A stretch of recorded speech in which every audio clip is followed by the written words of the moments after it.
അച്ചൻകോവിൽ ക്ഷേത്രവിശേഷങ്ങൾ മൂന്നാം ഭാഗമാണിന്ന്. ഇന്ന് നാം പോകുന്നത് അമ്മൻകാവിലേക്കാണ്. ക്ഷേത്ര മതിൽക്കെട്ടിന് പുറത്താണ് അമ്മൻകാവും നാഗരപ്രതിഷ്ഠയും. വളരെയധികം ഐതിഹ്യ പെരുമയുള്ളതാണ് ഇവിടുത്തെ അമ്മൻകാവ്. ഈ ആൽത്തറ കടന്നാണ് അമ്മൻകാവിലേക്ക് പോകുന്നത്. ഈ ആൽത്തറയിൽ ചില നാഗപ്രതിഷ്ഠകൾ കാണുന്നുണ്ടെങ്കിലും ഇവിടെ പൂജകളൊന്നും തന്നെ ഉള്ളതായി അറിവില്ല.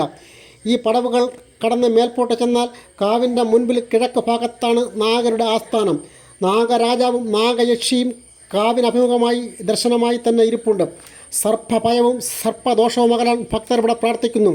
സർപ്പവിഷത്തെ ഹരിക്കാനുള്ള ശക്തി അച്ചൻകോവിലുടെ തീർത്ഥത്തിനുണ്ടെന്നാണ് വിശ്വാസം.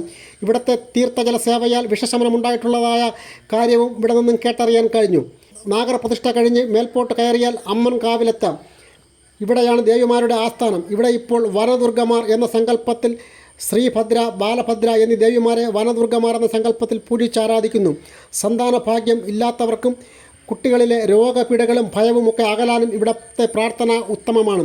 സന്താനമില്ലാത്തവർ സന്താനലബ്ധിക്കായി കരിവളകളും കുഞ്ഞുതൊട്ടിലുമൊക്കെ ദേവിമാർക്ക് നേർച്ചയായും അഥവാ കാണിക്കായും ഒക്കെ ഇവിടെ അർപ്പിക്കുന്നു. ഈ കാവിൻ്റെ ഐതിഹ്യം വളരെ പെരുമയുള്ളതും അത്ഭുതകരവുമാണ്. ഉഗ്രശക്തികളായ ദേവതകൾ കുടികൊള്ളുന്ന അമ്മൻകാവിൽ മുമ്പും നിത്യപൂജ പതിവായിരുന്നു. പ്രധാന ശ്രീകോവിൽ നട തുറന്നിട്ടിട്ട് മാത്രമേ ഇവിടെ പൂജ ചെയ്യാറുണ്ടായിരുന്നുള്ളൂ. കാലങ്ങൾക്ക് മുമ്പൊരിക്കൽ ശാന്തിക്കാരൻ ഈ പതിവ് തെറ്റിച്ച് ശ്രീകോവിൽ നട അടച്ച ശേഷം ഇവിടെ പൂജ ചെയ്യാനൊരുങ്ങി. കോപിഷ്ഠയായ ദേവിമാരുടെ ഉഗ്രരൂപവും ഭാവവും കണ്ട് അദ്ദേഹം ഭയന്ന് വിറച്ച് മരിച്ചു എന്നാണ് പറയപ്പെടുന്നത്.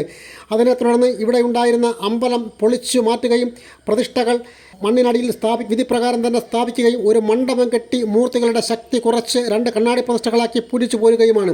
ഇന്നും ശ്രീകോവിൽ നട തുറന്നിരിക്കുന്ന സമയത്ത് മാത്രമേ ഇവിടെ പൂജ ചെയ്യുകയുള്ളൂ.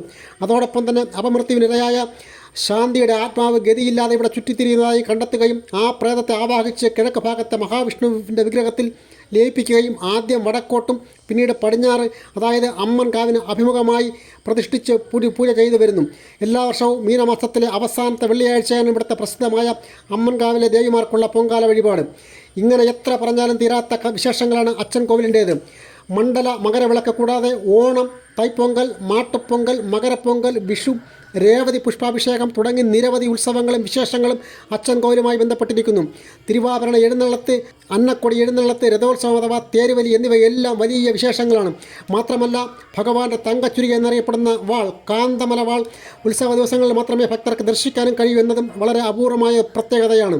ശബരിമല പോലെ തന്നെ വർഷത്തിലൊരിക്കലെങ്കിലും അച്ചൻകോവിലാണ്ടവനെയും വന്ന് വണങ്ങുക എന്നുള്ളത് ഭക്തരുടെ സ്വപ്നസാക്ഷാത്കാരവും ആനന്ദകരവുമായ അനുഭവം തന്നെയാണ്. അടുത്ത ഭാഗത്തോടുകൂടി അച്ചൻകോവിലിൻ്റെ വിശേഷങ്ങൾ അവസാനിക്കുകയാണ്. ഇനി നാം അടുത്ത് പോകേണ്ടത് സ്വാമിയുടെ കാവൽക്കാരനായ കറുപ്പ് സ്വാമിയുടെയും കറുപ്പായി അമ്മയുടെയും അമ്പലത്തിലേക്കാണ്. വളരെ അത്ഭുതകരമാണ് കറുപ്പ് സ്വാമിയുടെയും കറുപ്പായി അമ്മയുടെയും അത്ഭുത കഥകൾ. അത് അടുത്ത ഭാഗത്തിൽ. ഈ വീഡിയോ ഷെയർ ചെയ്യുക. അടുത്ത ഭാഗം കാണുന്നതിന് ചാനൽ സബ്സ്ക്രൈബ് ചെയ്യുക. ഞങ്ങളുടെ പേജ് ഫോളോ ചെയ്യുക. M Harindran, fighter TV.